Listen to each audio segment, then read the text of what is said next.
할렐루야. 성령 충만하시기 바랍니다. 아멘. 오늘부터 신명기 말씀을 우리가 보게 됩니다. 신명기 말씀 우리 먼저 5절을 보겠습니다. 모세가 요단 저쪽 모압 땅에서 이 율법을 설명하기 시작하였더라. 일러스되. 자, 이 신명기의 배경은 가나안 바로 앞입니다. 가나안과 모압 땅 사이에 요단강이 있습니다. 자, 그림을 보시면 신명기의 배경이라고 할 수 있습니다. 모압 평지 보이시죠? 저 모압 평지에서 지금 수백만 명의 이스라엘 백성들이 앉아서 설교를 듣고 있습니다. 누구의 설교일까요? 모세의 마지막 설교를 듣고 있습니다. 그리고 모세는 어디서 죽게 됩니까? 느보산 보이십니까? 느보산에서 모세가 하나님의 부르심을 받게 됩니다. 그래서 모압 평지, 느보산 다 가나안이 잘 보이는 곳입니다. 요단강 아주 작아요, 강이. 요단강만 딱 건너면 이제 가나안에 들어가고 가나안을 정복하게 됩니다. 자, 내려주시기 바랍니다.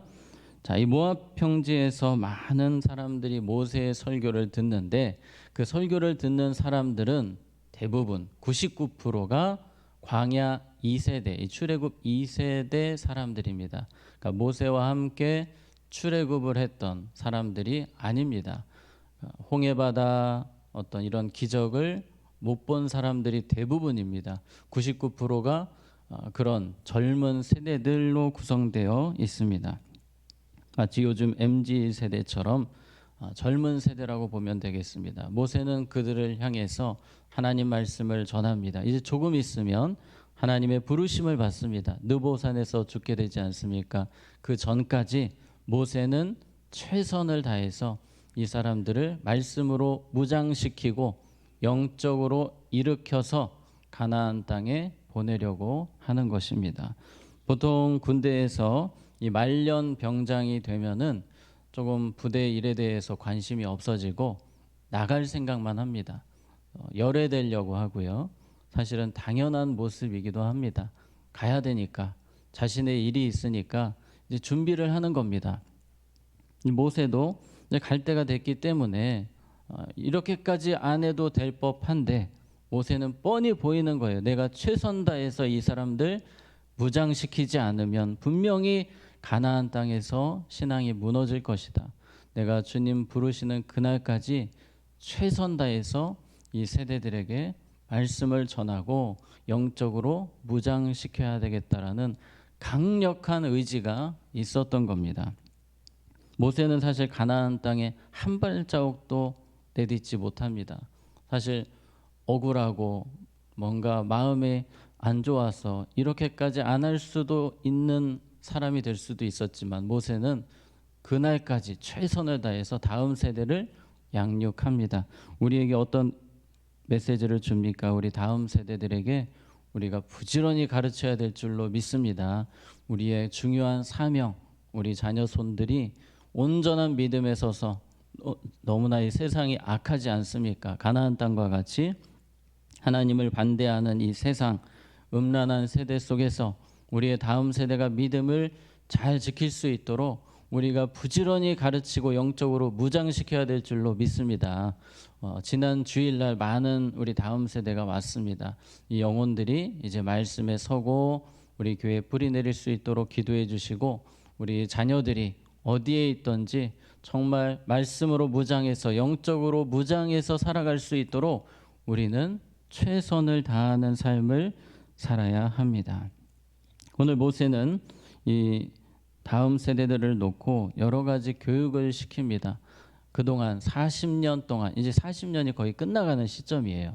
40년 동안 하나님께서 어떤 역사를 이루셨는지 이 40년 동안 어떤 사건이 가장 기억해야 되고 잊지 말아야 되는 엑기스 사건인지를 이 신명기에서 다음 세대들에게 가르치고 있습니다. 오늘 1장에서는 이 가데스 바네아 반역 사건이 주제입니다. 가데스 바네아 반역 사건은 12명의 정탐꾼이 보고했던 그 사건을 말합니다. 그 이야기는 너무나도 중요한 사건입니다. 이 사건 때문에 사실은 이스라엘 백성들이 40년 방황을 하게 된 것이기 때문입니다. 이것만 아니었다면 그들은 아마도 몇 년 안에 가나안에 진입할 수 있었습니다. 그런데 이 가데스 바네아에서 하나님을 실망시키고 죄를 지었기 때문에 그들은 그렇게 돌아왔습니다. 그래서 모세는 이 신명기 1장에서 가데스 바네아 반역 사건을 다루고 있습니다. 자, 25절 말씀 보시면 그 땅의 열매를 손에 가지고 우리에게로 돌아와서 우리에게 말하여 이르되 우리의 하나님 여호와께서 우리에게 주시는 땅이 좋더라 하였느니라. 아멘. 자, 처음에는 이 12명의 정탐꾼이 모두 똑같은 말을 했습니다. 좋은 이야기 했습니다. 처음에 올 때 이 열매들, 포도 열매, 무슨 열매 가득 가지고 백성들에게 보여줬어요. 이거 봐라. 우리가 가나안 땅에 갔더니 이렇게 먹을 것이 많고 이렇게 살기 좋은 곳이다라고 처음에는 사람들이 좋은 얘기를 합니다. 여기까지는 좋았어요. 너무 좋았는데 문제는 이렇게 보여주고 좋은 얘기 해놓고 그 다음 말이 우리는 하지만 못 간다. 갈 수가 없다라는 이야기를 하는 거예요. 물론 2명은 그렇지 않았습니다. 그래서 27절에 장막 중에서 원망하여 이르되 여호와께서 우리를 미워하심으로 아모리 족속의 손에 넘겨 멸하시려고 우리를 애굽 땅에서 인도하여 내셨도다. 백성들의 분위기가 갑자기 가라앉는 겁니다. 이 10명의 정탐꾼이 정말 악한 짓을 했습니다. 좋은 땅 설명하고 딱 끝냈어야 됐어요. 그런데 그 뒤에 이야기, 부정적인 이야기를 쏟아내면서 백성들이 요동치기 시작했고 결국 그들이 어떤 이야기를 하냐면 하나님이 우리를 미워하신다. 전혀 그렇지 않는데 그들에게 이 가나안을 생각하면 하나님이 우리를 망하게 하고 미워하신다. 이런 이미지밖에 없는 겁니다. 그들은 어떤 이야기를 했어야 했습니까? 여호수아 갈렙처럼 따라해 봅시다. 믿음의 눈, 믿음의 말. 그렇게 그들은 행동해야 했습니다. 그런데 10명의 정탐꾼은 믿음의 눈이 아니었습니다. 믿음의 말이 아니었습니다. 그래서 결국 그의 모든 자녀손들까지 어려움을 겪게 된 것 아닙니까? 우리도 마찬가지입니다. 우리가 믿음의 눈으로 믿음의 말로 살지 않으면 그 피해는 우리뿐만 아니라 자녀손들에게도 오게 됩니다. 우리는 항상 하나님을 바라볼 때에 믿음의 눈으로, 믿음의 말로 우리 자녀들에게 그 모습을 전해주어야 합니다. 때로 우리의 모습이 자녀들에게 얼마나 부정적인 말, 뭔가 해결 방법이 없고 하나님도 안 되실 것 같은 그런 부정적인 말을 우리 자녀들이 우리의 입술을 통해 듣기도 합니다. 우리 여기 계신 우리 장로님, 권사님, 집사님들의 입술을 통해 우리 자녀들이 도전을 받고 나도 우리 아버지, 어머니처럼 할머니, 할아버지처럼 믿음으로 살고 싶다는 마음이 생길 정도로 믿음의 눈과 믿음의 말로 살아가시기를 축복합니다. 29절입니다. 내가 너희에게 말하기를 그들을 무서워하지 말라, 두려워하지 말라. 모세가 백성들에게 이야기합니다. 한탄하면서 이야기를 하는 거예요. 두려워하지 말아라. 절대 무서워할 대상이 아니다. 아무리 거인 족속이라 할지라도 우리는 하나님 백에 있다. 하나님과 함께하면 우리는 무조건 이긴다라고 이야기를 하는 겁니다. 30절입니다. 너희보다 먼저 가시는 너희의 하나님 여호와께서 애굽에서 너희를 위하여 너희 목전에서 모든 일을 행하신 것 같이 이제도 너희를 위하여 싸우실 것이며. 모세는 그 전에 이야기를 합니다. 백성들이 다 까먹은 거예요. 그 10명의 정탐꾼 이야기만 듣고 지난날 하나님이 어떻게 인도하셨는지를 백성들이 아무것도 기억하지 못합니다. 그래서 모세가 이야기해 주는 겁니다. 우리 하나님께서 출애굽할 때 그 많은 10가지 재앙들을 통해 홍해의 기적을 통해 우리를 살려주시지 않았느냐. 앞으로 가나안 땅에서도 똑같이 우리를 도와주시고 무엇보다 하나님은 앞서 가시는 분이다. 먼저 가시는 분이다. 이런 표현을 씁니다. 하나님이 우리의 모든 삶에 우리 자녀들의 삶에 먼저 가시는 분임을 믿으시기 바랍니다. 그 믿음의 언어를 우리 자녀들에게 많이 들려주시기 바랍니다. 이 확신이 필요했어요. 그런데 지금 백성들이 다 이 확신이 없는 겁니다.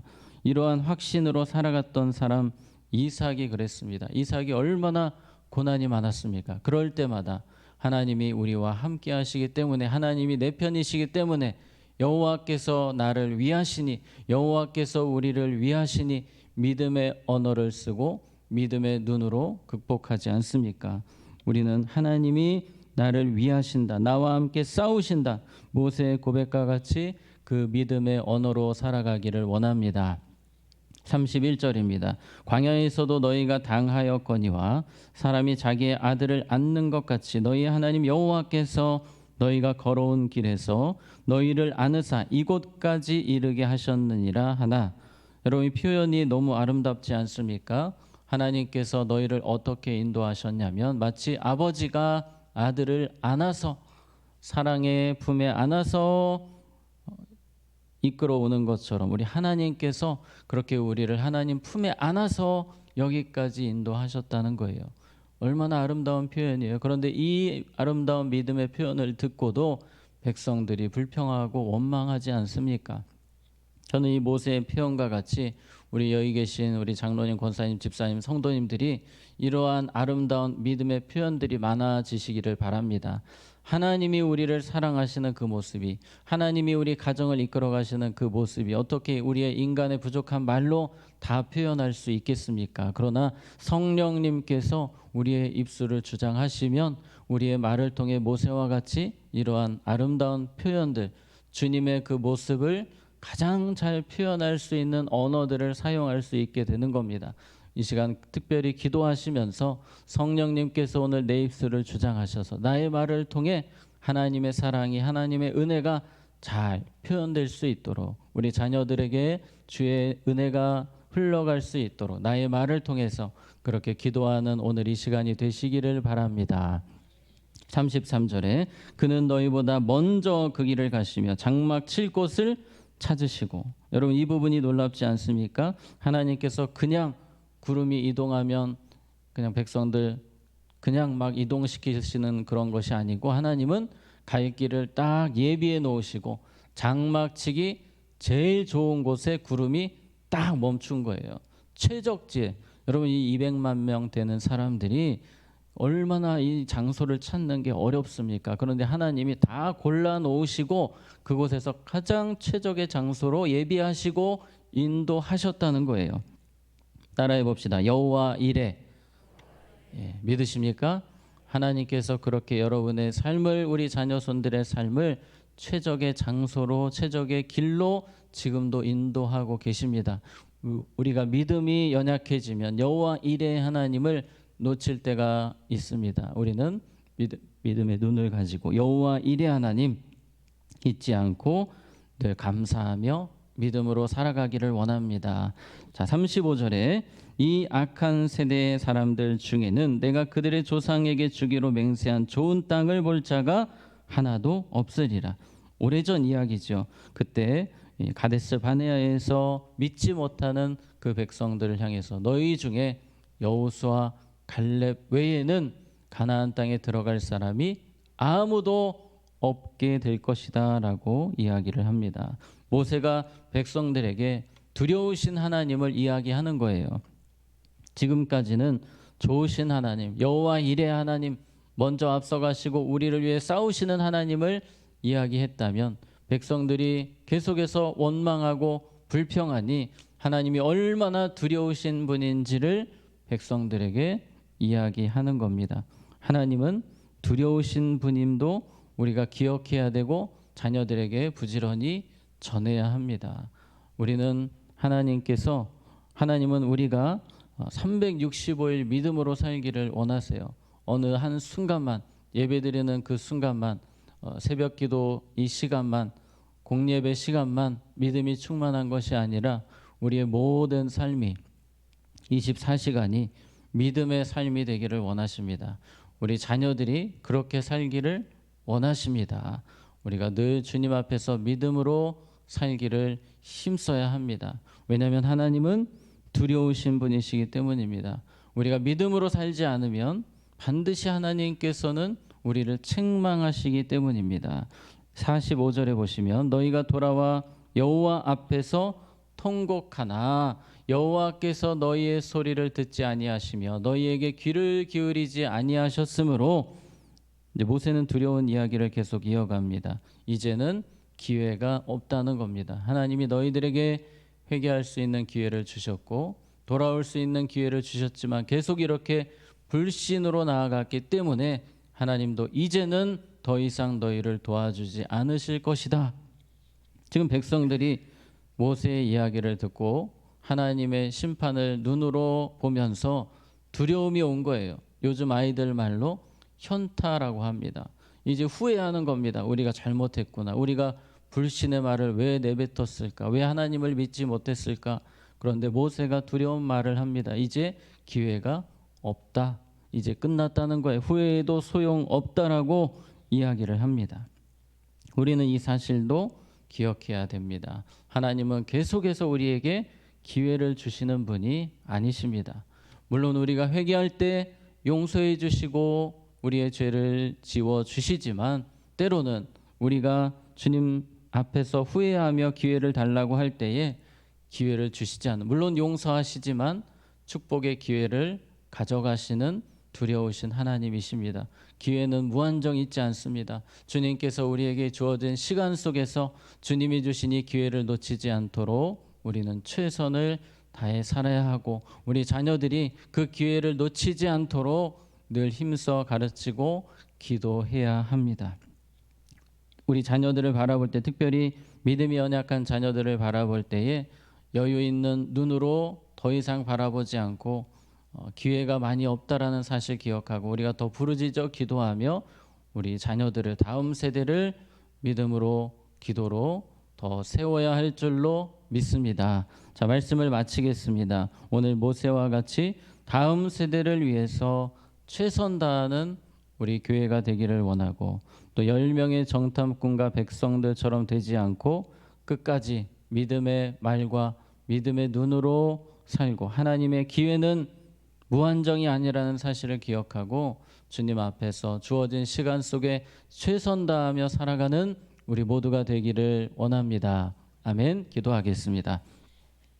하나님 아버지, 오늘 주신 말씀과 같이 하나님이 우리 앞서 가시고 여호와 이레의 하나님이 되시니 너무나 감사드립니다. 이 은혜, 이 사랑 늘 기억하며 믿음의 눈으로, 믿음의 말로 살게 하시고 특별히 우리 사랑하는 자녀손들, 우리의 다음 세대가 믿음의 눈으로, 믿음의 말로 평생을 살아갈 수 있도록 하나님이 주신 기회를 놓치지 않는 우리 자녀손들, 다음 세대들이 되도록 주여 도와 주시옵소서. 예수님의 이름으로 기도하옵나이다. 아멘.